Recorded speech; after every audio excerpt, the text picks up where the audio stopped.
Listen, the comfortable story we've all been sold. Just keep learning more, build in public, do coding exercises, and get certificates are now destructive in 2026.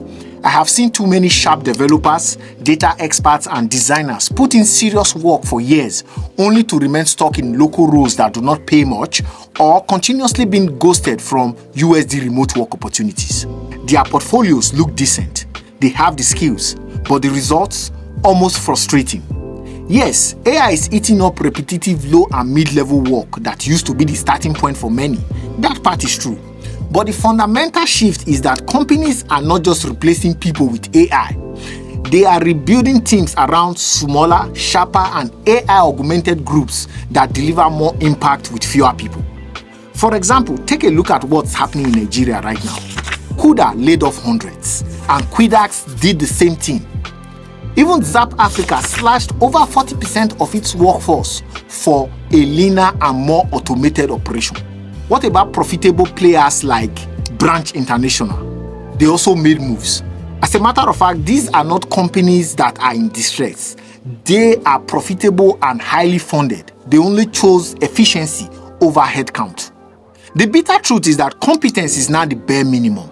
Being a full-stack developer with product and data expertise no longer makes you interesting.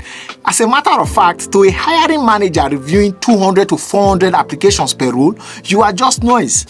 I learned this the hard way. Early on in my banking career, I gained solid experience across customer service, financial crime, transaction monitoring, and then business analysis.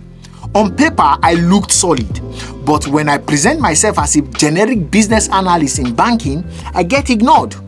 The breakthrough happened when I narrowed down aggressively to helping European banks automate regulatory compliance and transaction processes. That pain point where a single mistake can cost millions in delays and fines suddenly made me memorable. And then the inbound opportunities started to pour in. 2026 no longer rewards versatility. In fact, it punishes it, and companies are no longer looking for people who can do many things. They are looking for someone who can walk in confidently and prove that they can reduce operational waste by speeding up processes that eat a lot of money, or reduce regulatory and compliance risks that keep them up late at night. If you position correctly, you no longer compete with hundreds of other solid applicants like you across Africa and Asia. You are now competing with only a handful of people that understand a niche pain point deeply. Tech remains one of the most remote-friendly sectors, but the game has changed. That is why on LinkedIn you see generic roles being flooded by hundreds of applicants in just a few hours, whereas the specialized jobs that require technical expertise and domain knowledge get only a few applicants, but with faster response time. So what should you do instead? Stop chasing volume by spraying applications everywhere. Choose one high-value, painful problem in a specific industry. For example, fintech compliance automation for African regulation, or AI-powered data pipelines for health tech in unreliable infrastructure environments. Become dangerously good at solving that problem and document it ruthlessly. Write and speak as an expert on that same thing. And that's how you become visible.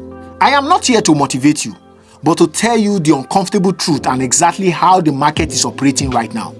Those generalists who refuse to reposition will continue to struggle in 2026 and beyond, while those who own viable niches will see different outcomes. In my next video, I will show you exactly how to choose a profitable niche that matches your background, even though it's not perfect and even though you lack experience, and how to claim it publicly without sounding fake. Please drop a comment about your domain and I will try to find tailored examples.